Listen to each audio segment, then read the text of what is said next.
Imaginez une époque lointaine, bien avant que les hommes ne se racontent des histoires autour du feu, avant que les sagas ne soient chantées dans les grandes salles du Nord, avant même que le temps ne porte un nom. Dans cette ère primordiale, il n'y avait rien, seulement le vide. Les anciens l'appelaient Ginnungagap, un abîme sans lumière, sans forme et sans fin. Au nord de ce néant régnait le froid éternel de Niflheim, un monde de glace et de brume. Au sud brûlait le feu incandescent de Muspelheim, le royaume des flammes. Puis un jour, la glace rencontra la flamme. De cette rencontre explosive, de ce choc titanesque entre les éléments, la vie naquit. De cette fusion improbable surgit Ymir, le premier être, un géant primordial, incarnation du chaos originel. De son corps immense naquirent les premiers géants de glace, les Jotun, des créatures nées de la sueur de ce titan. Et à ses côtés apparut une autre entité cosmique, Audumla, la vache nourricière. Son lait abondant, coulant en 4 fleuves, nourrissait Ymir et soutenait cette première forme de vie. Mais Audumla avait faim elle aussi. Pour se sustenter, elle se mit à lécher la glace salée qui l'entourait. Jour après jour, inlassablement, sa langue râpeuse polissait le givre. Le premier jour, une chevelure apparut. Le deuxième, une tête. Et le troisième jour, un être entier fut révélé. C'était un dieu. Il s'appelait Buri. Il était le premier des As, l'ancêtre de tous les dieux. De Buri naquit un fils, Bor. Et Bor, à son tour, eut 3 fils avec la géante Bestla, Odin, Vili et Vé. Ces 3 frères voyèrent le monde tel qu'il était, un endroit violent, instable, dominé par le chaos brutal d'Ymir et de sa progéniture. Ils savaient que pour que l'ordre puisse exister, le chaos devait être anéanti. Alors ils prirent une décision terrible, mais nécessaire. Ils se liguèrent contre leur aîné et tuèrent Ymir. La mort du géant fut un événement cataclysmique. Son sang jaillit en un déluge si puissant qu'il noya presque tous les géants de glace, créant ainsi les mers et les océans. De sa chair, les dieux façonnèrent la terre. De ses os, ils érigèrent les montagnes et les falaises. De ses dents, ils firent les rochers et les pierres. Ses cheveux devinrent les arbres et les forêts. Et enfin, ils prirent son immense crâne et le hissèrent très haut pour former la voûte céleste, le ciel. C'est ainsi que le monde des hommes, Midgard, fut créé à partir des restes du premier géant. Odin, l'aîné des frères, devint le père de toutes choses, le roi des dieux d'Asgard. Mais il n'était pas un souverain paisible, se reposant sur ses lauriers. Odin était consumé par une soif insatiable de connaissances. Il voulait tout comprendre, tout prévoir, tout savoir. Pour acquérir la sagesse ultime, il fit un sacrifice impensable. Il se rendit au puits de Mimir, le gardien de la connaissance, et offrit son propre œil en échange d'une seule gorgée de cette eau magique. Mais cela ne lui suffisait pas. Pour percer le secret des runes, ces symboles magiques qui régissaient l'univers, il s'infligea une épreuve encore plus terrible. Il se pendit par le pied à une branche d'Yggdrasil, l'arbre monde, durant 9 jours et 9 nuits, transpercé par sa propre lance, Gungnir sans boire ni manger.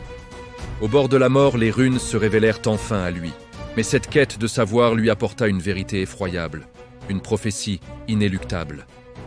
Un jour, les dieux eux-mêmes mourraient. Le Ragnarök, le crépuscule des dieux, viendrait. Son fils, Thor, était tout son contraire.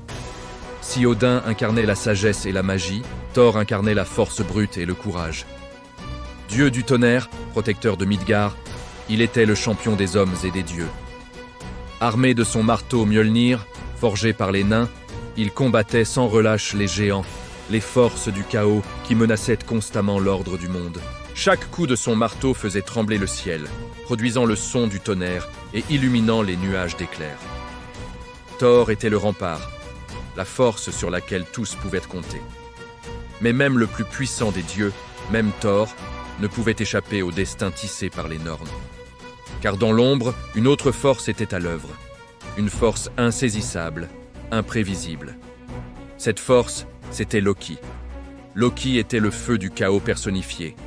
Ni totalement dieu, ni vraiment géant, il était le fils d'un géant mais avait été accepté à Asgard comme le frère de sang d'Odin. Il était rusé, brillant, charmeur, mais aussi profondément malveillant et dangereux.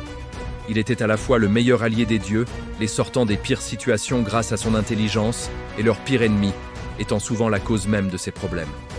Sa nature était le changement, la tromperie, la subversion. De Loki et de la géante Angrboda naquirent 3 enfants monstrueux, 3 calamités destinées à jouer un rôle clé dans la chute des dieux. Le premier était Fenrir, un loup d'une taille et d'une férocité terrifiante. Le deuxième était Jörmungandr, un serpent si immense qu'il pouvait encercler le monde entier. Et la troisième était Elle, une déesse dont le corps était moitié celui d'une femme magnifique, moitié celui d'un cadavre en décomposition, qui devint la reine du royaume des morts sans honneur. Les dieux, effrayés par la prophétie qui liait ces créatures à leur fin, tentèrent de les contrôler. Mais ils échouèrent. Ils jetèrent Jörmungandr dans l'océan primordial, mais le serpent grandit jusqu'à entourer Midgard, se mordant la queue. Ils exilèrent Elle dans les profondeurs glaciales de Niflheim. Quant à Fenrir, il devenait chaque jour plus grand et plus fort. Après avoir brisé 2 chaînes magiques, les dieux durent recourir à la ruse. Ils firent forger par les nains Gleipnir, un lien magique fait de choses impossibles comme le bruit de pas d'un chat ou la barbe d'une femme.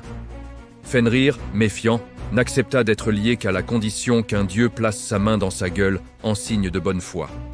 Seul le courageux dieu de la guerre, Tyr, osa le faire. Quand le lien se resserra et que le loup comprit qu'il était piégé, il referma ses mâchoires, arrachant la main de Tyr. Le chaos était contenu, mais à un prix terrible. Et puis, il y eut Baldr. Baldr, le fils d'Odin et de Frigg. Il était le plus aimé de tous les dieux, l'incarnation de la lumière, de la beauté, de la joie et de la justice. Sa présence illuminait Asgard. Mais un jour, Baldr commença à faire des cauchemars, des rêves prémonitoires qui annonçaient sa propre mort. Inquiète, sa mère Frigg fit jurer à toutes les choses du monde, les métaux, les pierres, les plantes, les animaux, les maladies, de ne jamais faire de mal à son fils.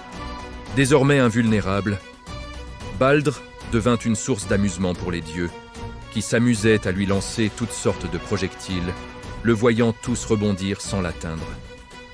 Mais Loki, jaloux, découvrit que Frigg avait oublié de demander serment à une petite pousse de gui, la jugeant trop jeune et inoffensive. Par une ruse cruelle, il façonna une flèche avec ce gui et la donna au frère aveugle de Baldr, Œdre.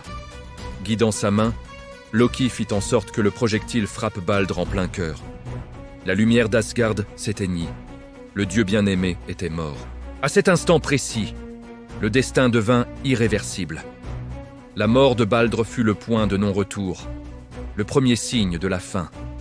Les liens sacrés qui unissaient les mondes et les familles commencèrent à se briser. 3 hivers terribles se succédèrent sans aucun été, le Fimbulvetr. La faim et le désespoir poussèrent les hommes à s'entretuer. Les loups, Skjöll et Hati, qui poursuivaient le soleil et la lune depuis la création, les rattrapèrent enfin et les dévorèrent, plongeant le monde dans les ténèbres. Les tremblements de terre secouèrent l'univers, brisant toutes les chaînes. Fenrir le loup fut libéré. Jörmungandr se déchaîna, provoquant des rats de marée dévastateurs.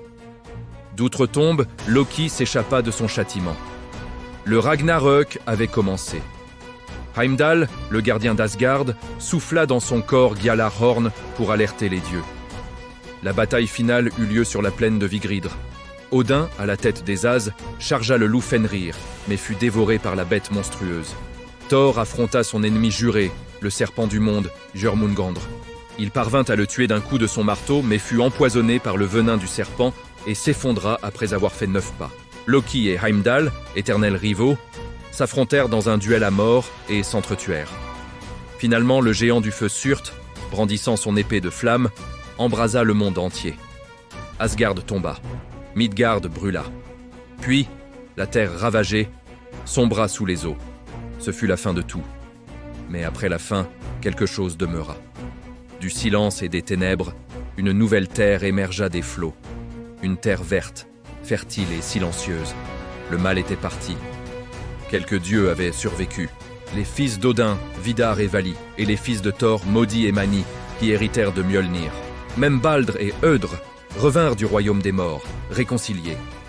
Un couple d'humains, Lif et Liftrasir, qui s'étaient cachés dans les branches d'Yggdrasil, survécurent également pour repeupler ce nouveau monde. Car même les dieux qui meurent, même les mondes qui brûlent, laissent un héritage. Un cycle de destruction et de renaissance. L'histoire des dieux nordiques n'est pas une promesse de paradis ou de vie éternelle. C'est une leçon de courage. Les dieux d'Asgard savaient depuis le début que leur fin était écrite. Ils connaissaient la prophétie, ils voyaient le destin approcher, et pourtant, ils ne se sont jamais résignés. Ils ont vécu, ils ont aimé, ils ont combattu. Ils savaient qu'ils allaient perdre, et ils se sont battus quand même. Car pour ces dieux du Nord, la véritable grandeur, la véritable victoire, ce n'était pas de vaincre le destin.